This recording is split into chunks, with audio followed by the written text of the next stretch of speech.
Total Typhoon, Chairman TV. Weather update. Helping homeless people. Please subscribe.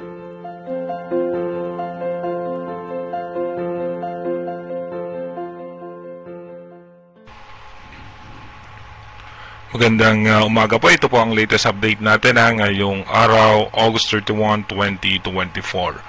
Yung minomonitor nga po nating low pressure area na ngayon nga po ay nasa eastern section ng Hinatuan.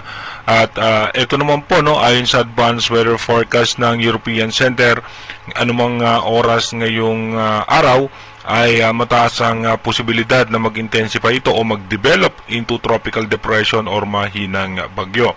At ito nga po ay posibleng dumikit sa coastal water ng Visayas at ng Catanduanes at magre-record po yan pagdating dito sa may Central Luzon, patungo nga po dito sa may papuntang karagatan ng Japan at magre-record po ulit yan patungo naman po dito sa may parte ng Taiwan.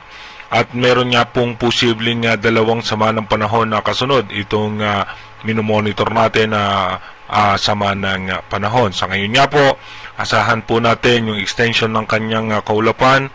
Apektado na nga po niyan ang Caraga, Davao Region, Northern Mindanao, Sorsogon, Central Visayas, Lanao del Sur, Maguindanao del Norte, Maguindanao del Sur, Leyte, Southern Leyte, and Eastern Samar. Yung Palawan naman at natitirang bahagi ng Mindanao, Western Visayas, Negros Island Region, and Occidental Mindoro, apektado naman po yan ng southwest monsoon o ng hanging habagat. Ang Metro Manila naman at natitirang bahagi ng bansa, asahan natin yung localized thunderstorm.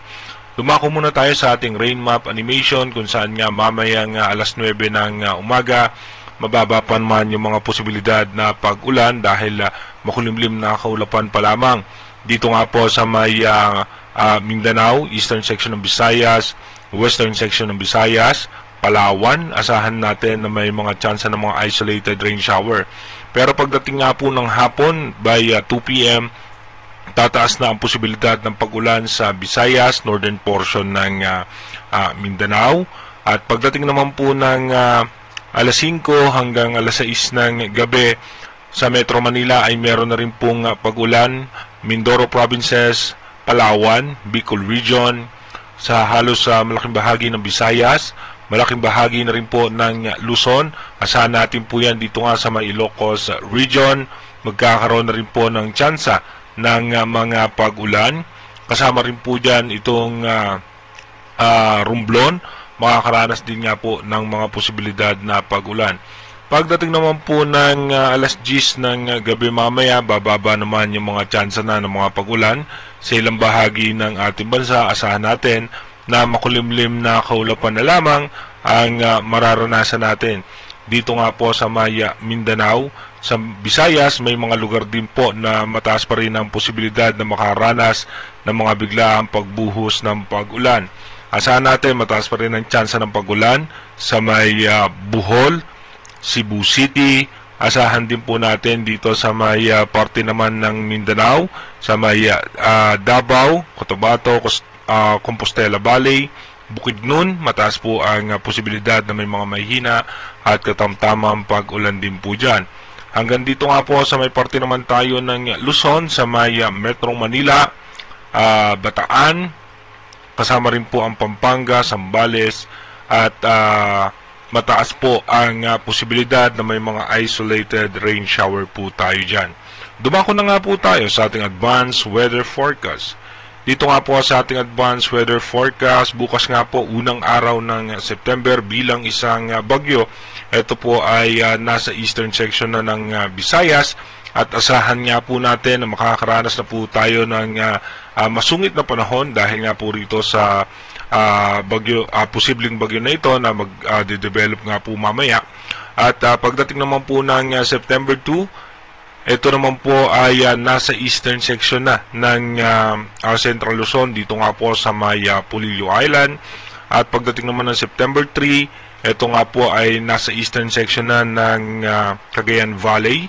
At pagdating po ng September 4, almost stationary yung magiging galaw nitong bagyo na ito. At pagdating naman po ng September 5, almost stationary pa rin po ito, no, o mabagal yung kanyang pagkilos, kaya mas makakaranas na naman po tayo ng mga pag-ulan dahil nga po sa paghahatak nito sa habagat. Pagdating naman po ng September 6, mataas nga po ang posibilidad nito na mas lumakas pa, at hindi nga natin inaalis yung posibilidad na umabot siya ng hanggang typhoon category.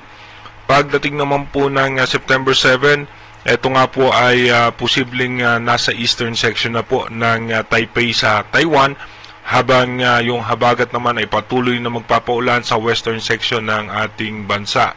Dito po mapapansin natin by September 8, posibleng maglandfall ulit yan sa may parte naman ng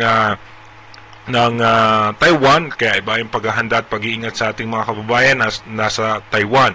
At pagdating naman po ng September 9, ito nga po ay posibleng dumiretso sa parte ng China.